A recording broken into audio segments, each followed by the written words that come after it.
Bonjour, aujourd'hui, une session sur les règles douloureuses parce que c'est un thème qui enflamme la toile. Tout le monde ou presque a déjà souffert de ça parmi les femmes. Donc, si ça te plaît, pense à t'abonner à ma chaîne, pense à liker, pense à partager parce que je vais te partager mes meilleurs secrets pour ne plus jamais avoir des règles douloureuses. Pense aussi à nous suivre sur Instagram, Successful Yogi Official, ça s'affiche ici. Et on y va! Forme-toi facilement en yoga thérapie avec ma formation en ligne féminin et masculin sacré. Tu veux devenir professeur de yoga? Découvre mes 7 formations Green Yoga. Certification Yoga Alliance 200 et 500 heures. Deviens diplômé avec le centre professionnel de formation numéro 1 en France sur green-yoga.fr. Quand on a son cycle, c'est terrible d'avoir mal au ventre, mal au dos et ça cause des ravages dans la vie privée aussi bien que professionnelle. Donc moi je trouve ça vraiment alarmant que certaines femmes ne savent pas encore que c'est anormal d'avoir mal au ventre pendant ses règles ou d'avoir mal au dos pendant ses règles. Alors oui, ça arrive, un petit mal de ventre ou un petit mal de dos, c'est ok, c'est normal, il y a beaucoup de processus qui se mettent en place pendant notre cycle, mais trop de douleur est anormal. Ça ne doit pas dépasser le stade de 2 ou 3 sur 10. Si tu as plus de 2 ou 3 sur 10, c'est que tu dois faire quelque chose pour calmer cette douleur de règles. Donc, un de mes premiers secrets, c'est déjà l'alimentation.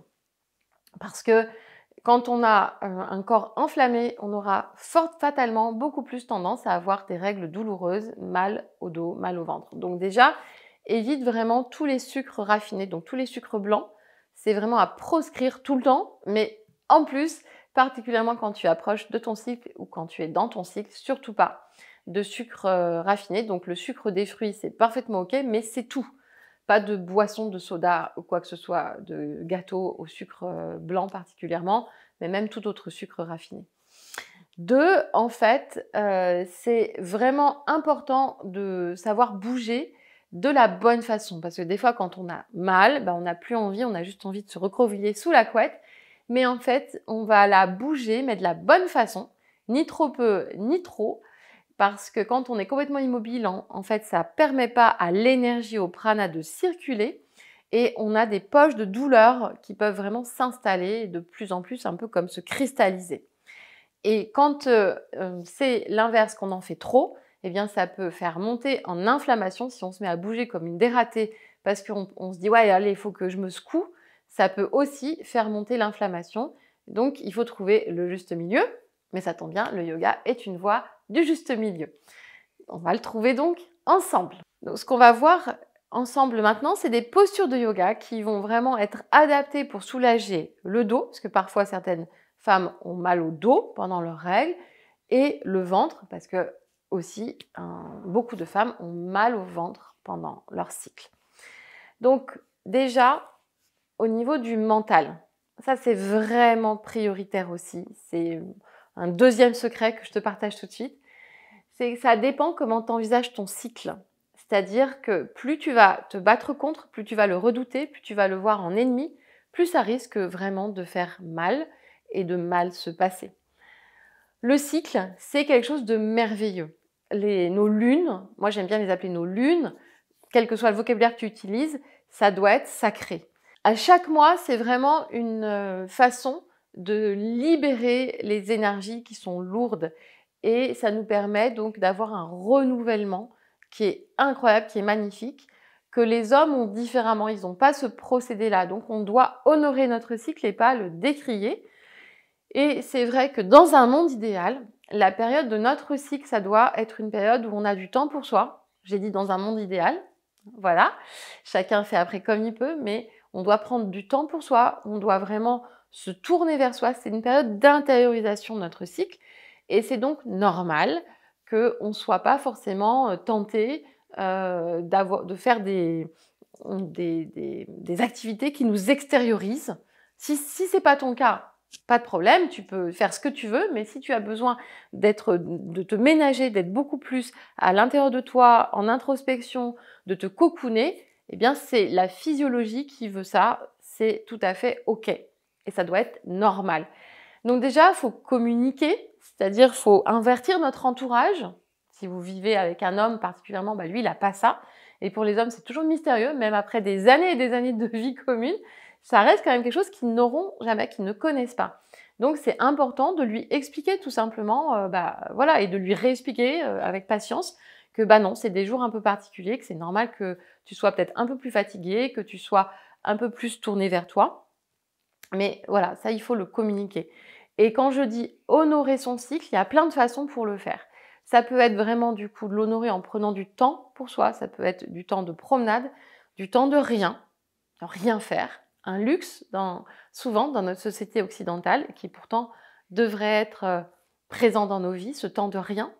Un temps où on se promène par exemple, dans la nature de préférence, pieds nus si le climat s'y prête, sur l'herbe, ça c'est génial parce qu'on va pouvoir s'ancrer à la terre et aussi beaucoup se relier.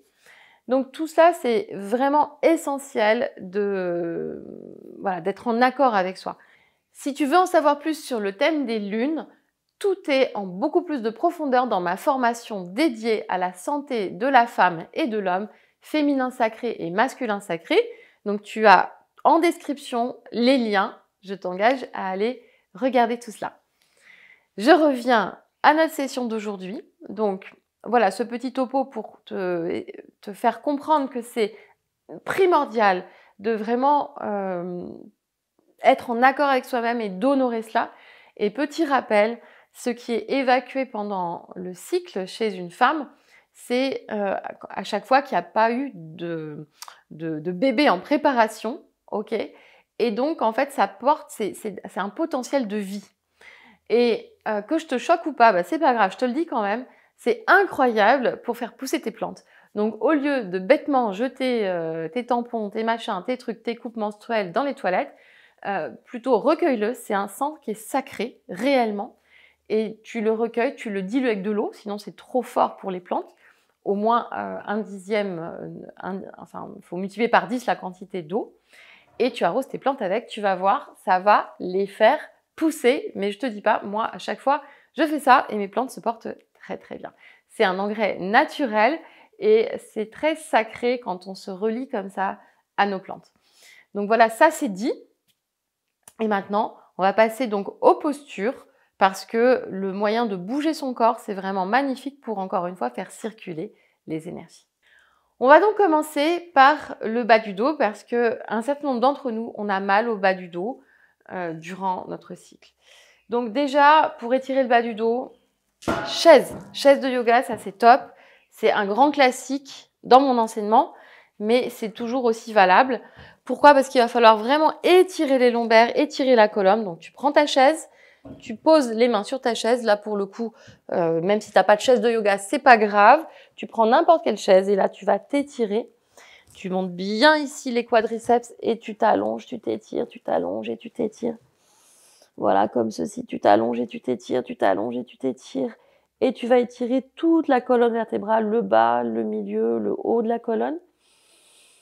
En respirant profondément dans le dos. Quand je dis respirer profondément, c'est vraiment des inspires profondes en 3-4 secondes et des expires profondes en 3-4 secondes. Là, c'est vraiment un temps où il faut apprendre à rentrer dans ces profondeurs. Donc ça ne sert à rien de s'agiter dans tous les sens pendant qu'on a son cycle en espérant se soulager. L'idée, c'est vraiment de respecter aussi le rythme de notre corps et de lui donner du temps. Donc je recommence une fois pour bien te montrer. Tu recules suffisamment donc pour avoir le buste bien à l'horizontale, monte les rotules. Et là, inspire, 4 secondes. Et expire. Et sur l'expire, tu vas relâcher le souffle dans les parties douloureuses, que ce soit le dos, le ventre aussi. Là, c'est bon, tu fais passer le souffle dans tous les parties du corps qui ont vraiment besoin de circulation d'énergie. Ensuite, donc ça c'est une première posture, demi-uttanasana, la demi-pince. Ensuite, ce qu'il y a de très très bon aussi pour soulager le dos et le ventre, là on fait le 2 en 1, c'est tout de suite de passer à des postures sur le sol. Mais on ne va pas les faire n'importe comment, on va les faire précisément. Donc si tu as ce merveilleux outil chez toi, je t'encourage à le prendre. C'est un bolster de yoga. Si tu n'en as pas, tu peux rouler des couvertures ou prendre des gros coussins. Si tu as suffisamment de couverture, ça fera le même effet. Et en fait, l'idée, c'est de le mettre comme ça. Donc, tu t'assois pour la position de l'enfant, mais qu'on va modifier avec un bolster. Donc, bien assis sur tes talons. Ensuite, l'idée, c'est d'aller vraiment poser ici le ventre comme ça sur le bolster et déjà d'allonger la colonne comme ceci. Et de respirer très profondément dans le ventre et dans le dos. Donc ça dépend évidemment des femmes. Il y en a certaines qui ont tellement mal au ventre. Si c'est ton cas, si tu t'aperçois qu'en faisant ça, ça te ravive des douleurs au ventre, eh bien, ce n'est pas à faire. Mais si c'est principalement dans le dos que tu as mal, là, ça va vraiment étirer ta colonne, étirer tes lombaires. Tu vois, ici, tout doit être vraiment très étiré, comme ceci. Et là, plus je vais étirer les bras, plus ma colonne vertébrale va s'allonger. Et ensuite, là, l'idée, c'est vraiment d'allonger, de respirer dans le dos. Donc, tu gonfles le ventre. 4 secondes à l'inspire et 4 secondes à l'expire. Tu peux visualiser une belle couleur bleutée, apaisante, qui va aller soulager les lombaires, les sacro-iliaques sur le haut des fessiers. Ok, donc tu peux vraiment rester autant que tu veux. Ça peut aller de 30 secondes, comme à peu près je viens de faire, jusqu'à vraiment plusieurs minutes. Donc tu peux aussi arrêter la vidéo, la mettre en pause et ensuite recommencer quand tu seras sorti de ta posture. Il faut vraiment, encore une fois, prendre tout le temps. Et si tu veux encore approfondir l'idée de faire circuler les énergies, pense vraiment à visualiser à chaque expiration une belle couleur, ton souffle accompagné d'une belle couleur. Donc le blanc bleuté, ça va vraiment régénérer, soulager. Et là, c'est ce qu'on cherche à faire particulièrement pour le dos. Maintenant, là, on va aller directement dans la posture du chien. Donc là, je me mets sur les genoux pour avoir une posture du chien qui est douce. Et quand je déplie ici mes jambes, il faut faire bien attention d'avoir un super étirement du bas du dos. Donc si tu es déjà souple, tu peux tendre les jambes et en même temps, ton bas du dos restera bien étiré. Si ton dos est encore un peu raide ou tes jambes, ou les deux, encore un peu raides, là, il vaut mieux prendre des briques, par exemple, les mettre comme ça sous la tête pour avoir un étirement qui est optimum pour la situation qu'on veut. C'est-à-dire que ce n'est pas forcément un étirement où tu auras le maximum d'allongement en temps habituel, mais là, ça va être le juste étirement pour que tu sentes la posture travailler à la fois pour libérer le dos et le ventre. Donc là, pour moi, c'est vraiment trop haut de mettre des briques comme ça en T. Donc, je le baisse pour que ça fasse comme ceci, 2 briques l'une sur l'autre. Donc là, oui, je peux aller plus bas, mais en même temps, l'idée, c'est que mon corps va vraiment s'habituer à cette posture et parce que c'est une posture simple pour mon corps, le ventre va se détendre et le dos également. Donc ça, c'est vraiment important d'apprendre à faire cette posture avec support et d'apprendre à respirer dans la posture. Ok. Donc, maintenant, ce qu'on va faire, c'est que on va prendre soit des coussins, des couvertures roulées ou un bolster, si tu as un bolster. Et là, je vais placer des briques ici, sous mes talons. Pourquoi ? Parce que les briques, comme ça, sous les talons, vont surélever le bas du dos. Et en surélevant le bas du dos, tu vas tout de suite t'assurer d'avoir de créer beaucoup plus l'espace à l'intérieur de toute cette zone du ventre, et c'est ce qu'on veut, et aussi plus d'espace dans le dos. Donc c'est vraiment un étirement supplémentaire et on va refaire cette même posture, mais prise différemment. Parce que c'est pas passer d'une posture à l'autre, des fois, qui fait le plus de bien. C'est vraiment d'approfondir les postures. Là, c'est vraiment du yoga restauratif, du yoga, de la yoga thérapie. Donc, voilà, on pose les talons sur nos briques. Tu peux aussi poser les talons contre un mur si chez toi tu as un mur. Et là, comme ceci, je pose ma tête sur le bas-terre et je respire. Pareil, hein, si tu es pas trop souple, tu peux plier les jambes comme ça. Donc là, tu peux garder la posture 30 secondes, 1 minute. Vraiment, le temps de ressentir vraiment bien les effets sur le ventre et sur le dos. Ok, donc maintenant, on a fait cette posture de Adho Mukha Svanasana. On a fait cette posture de Demi Uttanasana en premier avec la chaise. Là, on va refaire, mais avec des briques maintenant, comme ceci. Voilà. Ou encore avec la chaise, je vais te montrer. Donc là, l'idée, c'est d'écarter vraiment les jambes à la largeur du tapis. Je me mets de face pour que tu vois bien d'abord, en tournant comme ça les orteils vers l'intérieur, parce que ça va aussi beaucoup libérer le ventre et aussi le bas du dos. Donc au lieu d'être pieds parallèles, là, on met les orteils vers l'intérieur. J'inspire et j'étire le buste vers le bas, comme ceci. Okay, donc là, c'est pareil. Oui, je peux aller plus bas. Okay, mais l'idée, c'est pas d'aller jusqu'au bout. L'idée, c'est de laisser un étirement se faire dans la zone du ventre et du dos.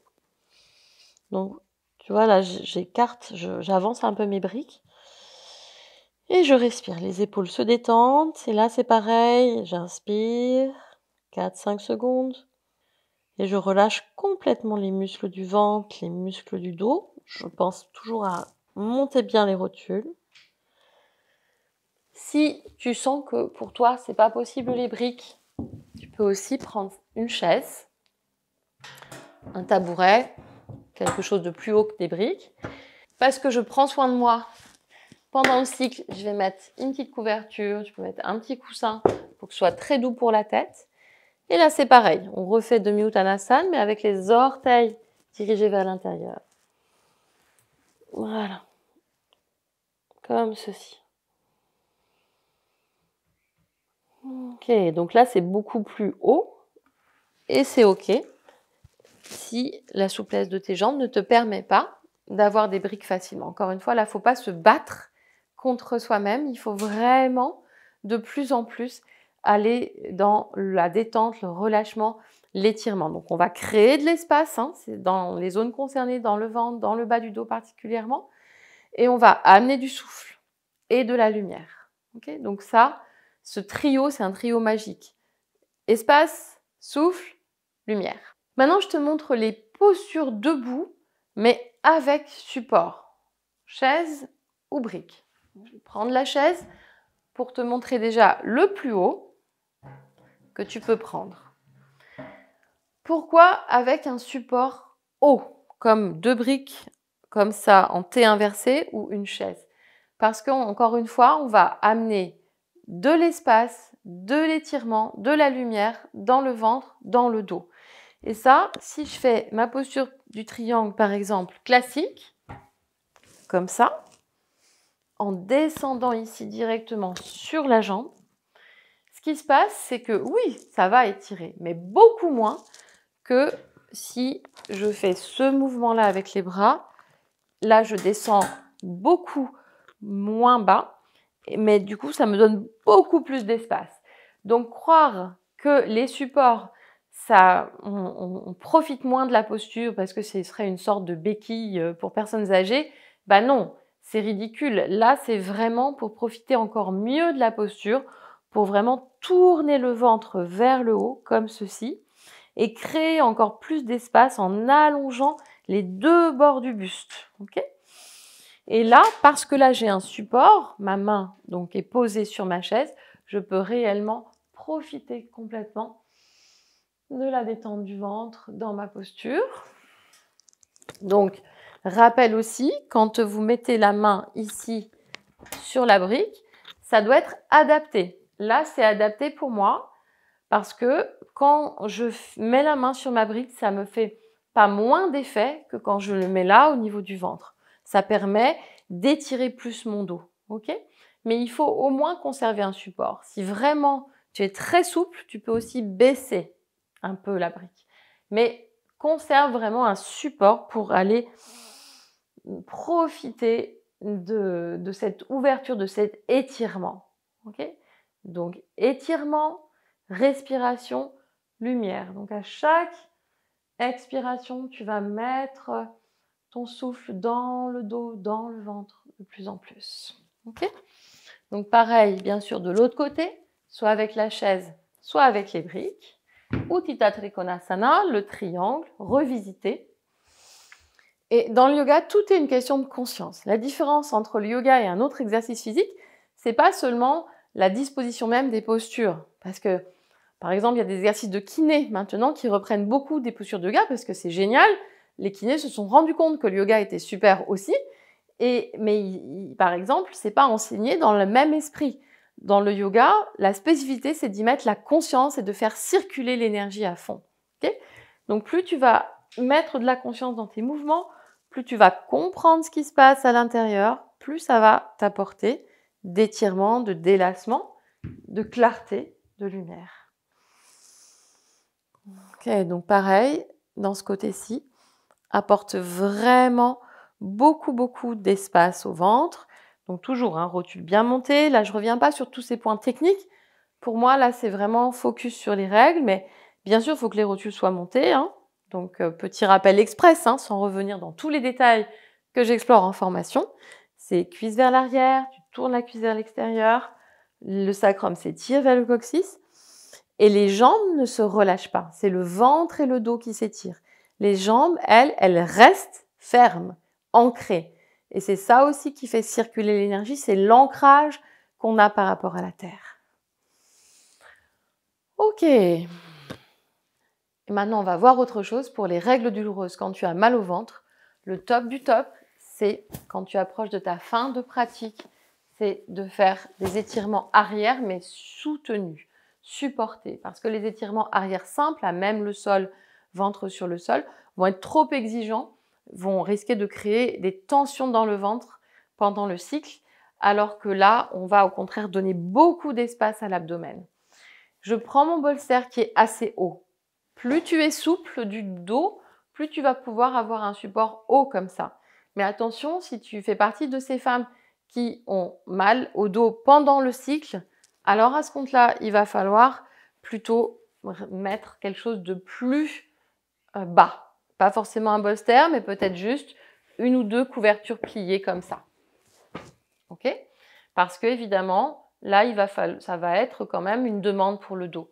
Mais si tu le supportes, ça va te créer beaucoup d'espace dans le ventre, de mettre un support assez haut sous ton dos. Donc là, je soutiens ma nuque. Comme le bolster est assez haut, je vais commencer par faire ça. On va voir un petit peu où j'en suis. Là, je roule des couvertures pour mes cuisses. Et je vais déjà commencer par faire une posture de Supta Konasana, c'est-à-dire les jambes croisées en tailleur, comme ceci. Je m'assois juste devant mon bolster et je m'allonge. Donc je vérifie si les couvertures sont bien sous ma nuque. Et si tu es prof et que tu enseignes ça à tes élèves, tu vas replacer leurs épaules en arrière en étirant vraiment les épaules pour aller allonger comme ceci et créer beaucoup d'espace dans le ventre et dans la poitrine. Donc, pourquoi j'ai plié mes couvertures? Parce que là, tu pourrais me dire, bah là, ça va. Oui, mais ça apportera beaucoup plus de détente au ventre si tu mets des couvertures comme ça, de chaque côté. Voilà. Voilà. Donc là, c'est pareil.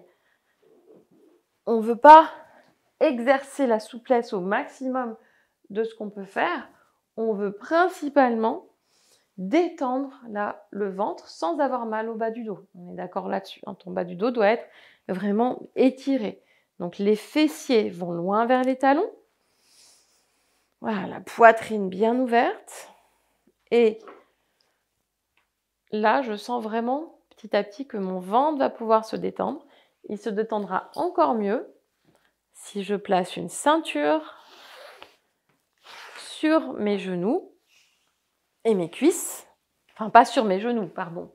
Sur mes cuisses. Comme ça, on peut, voilà, aux 2/3 inférieurs des cuisses environ. Voilà. Pour pouvoir réellement libérer complètement à nouveau le ventre. Donc là, je suis bien soutenue ici. Voilà. Je roule bien les épaules en arrière. J'allonge les bras. Et là, c'est pareil. On peut vraiment rester plusieurs minutes. C'est vraiment conseillé de rester au moins 3 minutes. 5 minutes, c'est encore mieux si tout va toujours bien au niveau du dos. Si tu n'es pas trop habitué à ce genre de posture, 5 minutes, c'est suffisant parce qu'après, il se peut que ce soit trop pour ton dos, même si tu t'en rends pas compte pendant la posture. Donc, 3 à 5 minutes. Et là, toujours cette respiration façon cohérence cardiaque. En 4 secondes d'inspire. 4 secondes d'expire. Donc là, c'est pareil. Je te conseille vraiment de mettre sur pause la vidéo et de rester le temps qui te convient en pensant bien à effectuer le changement de croisement des jambes. Oui, on a 2 jambes, donc il faut vraiment changer le croisement et de rester un temps égal dans cette posture, aussi bien avec la jambe droite dessus qu'avec la jambe gauche dessus au niveau du croisement. Donc maintenant, pour revenir, tu mets les mains sur le sol et tu vas aller la tête en dernier, la poitrine en premier, comme ceci pour bien aménager l'ouverture de poitrine qu'on a créée, puisqu'on a vraiment créé une belle ouverture dans le diaphragme et dans l'abdomen. Et maintenant, tu peux retirer ta ceinture. Pour celles qui sont souples, cette posture-là, elle est très bénéfique aussi, faite en demi-lotus. Donc, tu peux t'installer aussi comme ça en demi-lotus, mais il faut vraiment être très souple des hanches. Il faut que tu sentes que c'est vraiment OK pour toi. Donc là, pareil, je mets aussi une couverture et une ceinture. Le lotus complet est possible aussi. Là, je ne vais pas détailler ça. Ça, c'est pour les avancées. Et si vous savez faire, vous n'avez pas besoin de détails. Mais pareil, il ne faut pas, dans la période de cycle, quand on veut détendre le ventre, que ça crée des tensions. Donc, si ça crée des tensions, il vaut mieux revenir en demi-lotus ou dans la position que j'ai montrée en tailleur. Parce que là, donc en demi-lotus, ça va encore plus étirer, mais voilà, il faut que ce soit bien OK et supportable.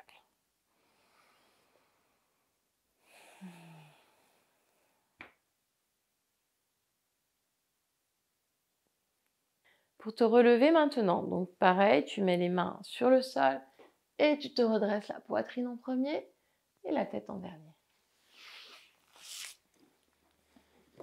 Toujours dans le registre des postures allongées, ce qui détend énormément le ventre. Après cette posture de Supta Konasana, les jambes croisées, c'est de faire Supta Baddha Konasana, les jambes comme ceci, c'est-à-dire on va rapprocher les pieds l'un de l'autre.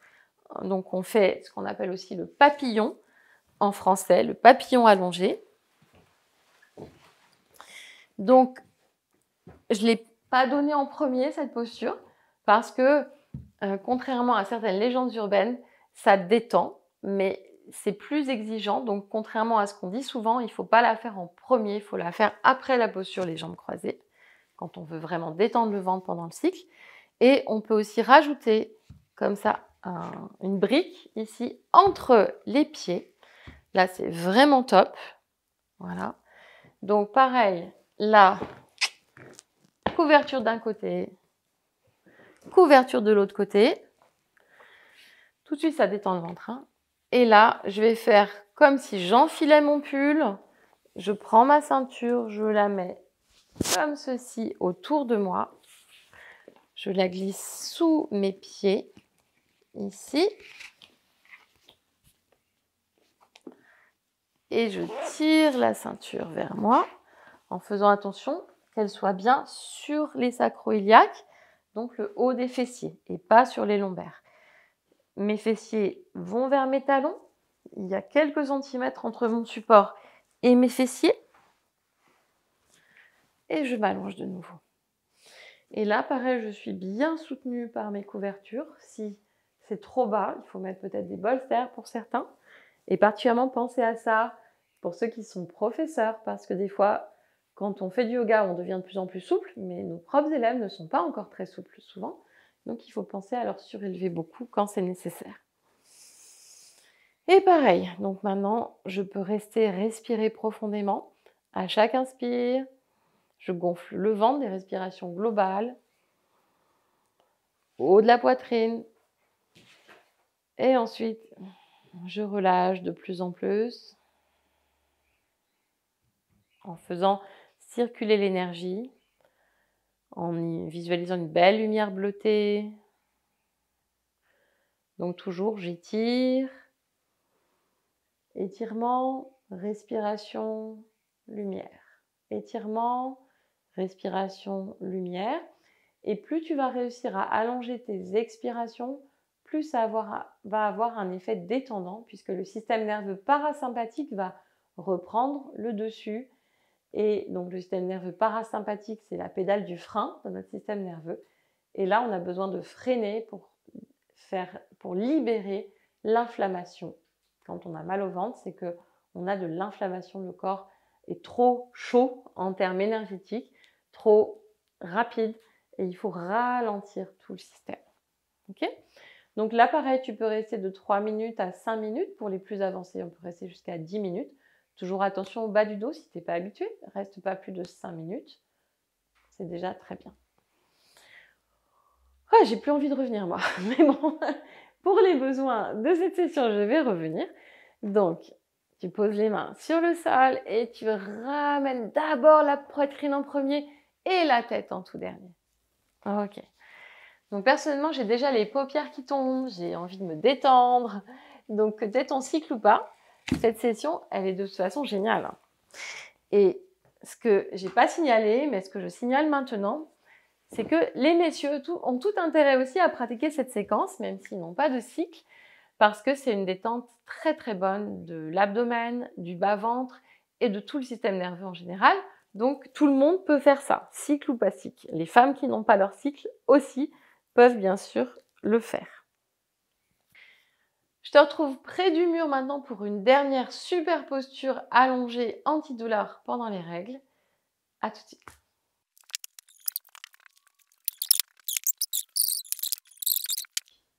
Nous voici près du mur. J'ai mis un bolster comme ça sur mon tapis en vertical. Encore une fois, si tu n'as pas de bolster, tu prends tes couvertures ou tes coussins. Je me rehausse la tête pour que toujours le nez soit légèrement au-dessus du menton. Hop, voilà, ça c'est bon.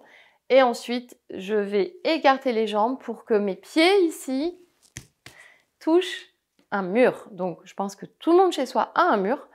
Et c'est infiniment secourable pour avoir vraiment toute la détente. Et c'est aussi pour faire remonter le prana, l'énergie, vers notre utérus, vers notre deuxième chakra. Ça produit des effets énormes au niveau de la détente de tout le système nerveux et de tout le bas-ventre et les organes internes. Donc on y va.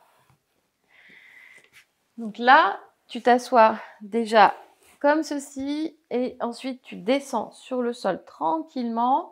Tu mets un pied de chaque côté, voilà, en t'assurant qu'il y a un espace entre le bas du dos et le bolster pour que toujours le bas du dos soit détendu. Si le bolster est très haut, tu prends, comme je l'ai déjà dit, un autre support. Et là, si tu as chez toi ou en tant que prof, si tu as des sacs de sable, des poids ou des poids de muscu, ça fait très bien l'affaire aussi, tu peux les mettre sur tes cuisses. Les poids de muscu, pour pas que ça glisse, il faut mettre un tapis de yoga plié, comme je le montre en formation thérapie.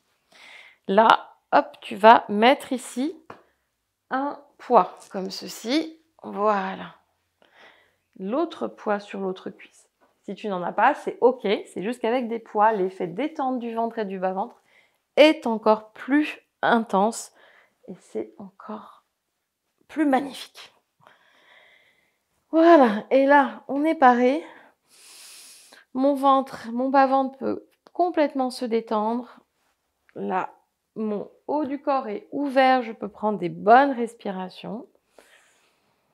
Et là, c'est pareil, tu peux rester vraiment de 3 à 10 minutes si tu te sens bien, mais pareil, attention, le bas du dos, au début, on reste que quelques minutes pour être sûr que tout va bien au niveau du dos. Et là, tu vas respirer profondément.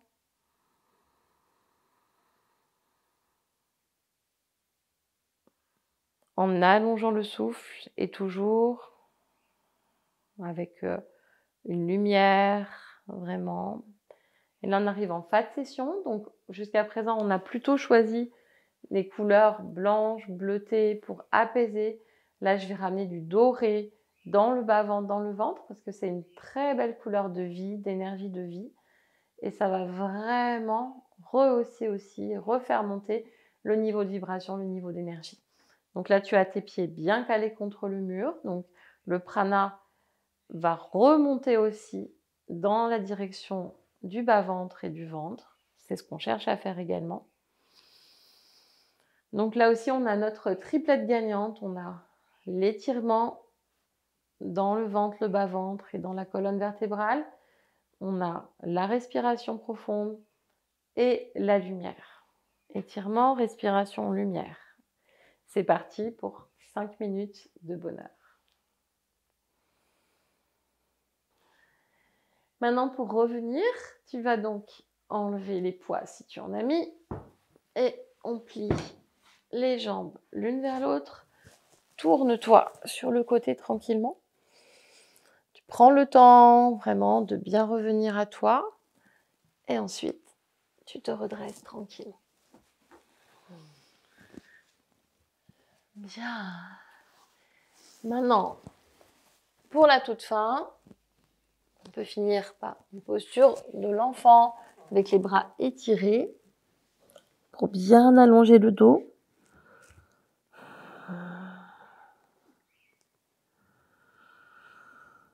Des respirations longues, profondes, tranquilles. Et ensuite, tu te redresses tranquillement, doucement. Si tu as un bol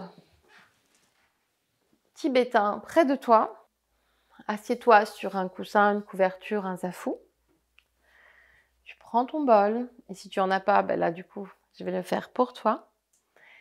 Et ce qu'on va faire, c'est que si tu as un bol, c'est encore mieux. Tu vas pouvoir te le faire passer vraiment de bas en haut, de haut en bas, sur toute la ligne des centres énergétiques principaux, des chakras principaux, pour encore plus les équilibrer après cette session.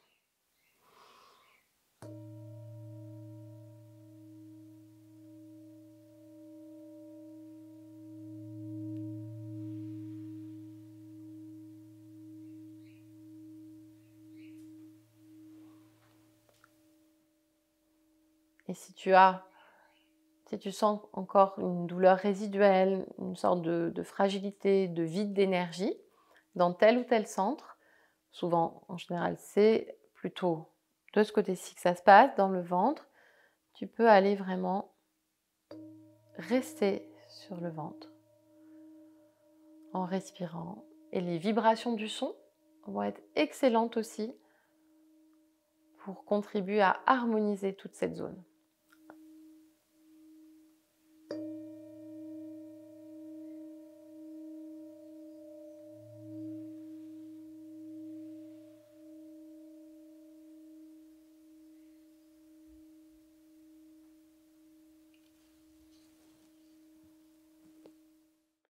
J'espère que cette session t'a plu. Pense à liker, pense à t'abonner, c'est vraiment précieux pour nous. Pense à nous dire en commentaire les prochains thèmes de yoga que tu voudrais que je traite. Et pense aussi à partager à tous tes amis qui en ont besoin. Tous les liens sur tous nos réseaux sociaux sont juste en dessous. Abonne-toi, ça nous fait super plaisir. Partage-nous toutes tes impressions, tes questions. J'y réponds personnellement. Et si tu veux approfondir le thème, si tu veux devenir un super professeur de yoga, c'est vraiment un métier d'avenir par les temps qui courent. Tous les liens sur mes formations sont aussi en dessous. On est là pour répondre à tes questions. Et à très bientôt.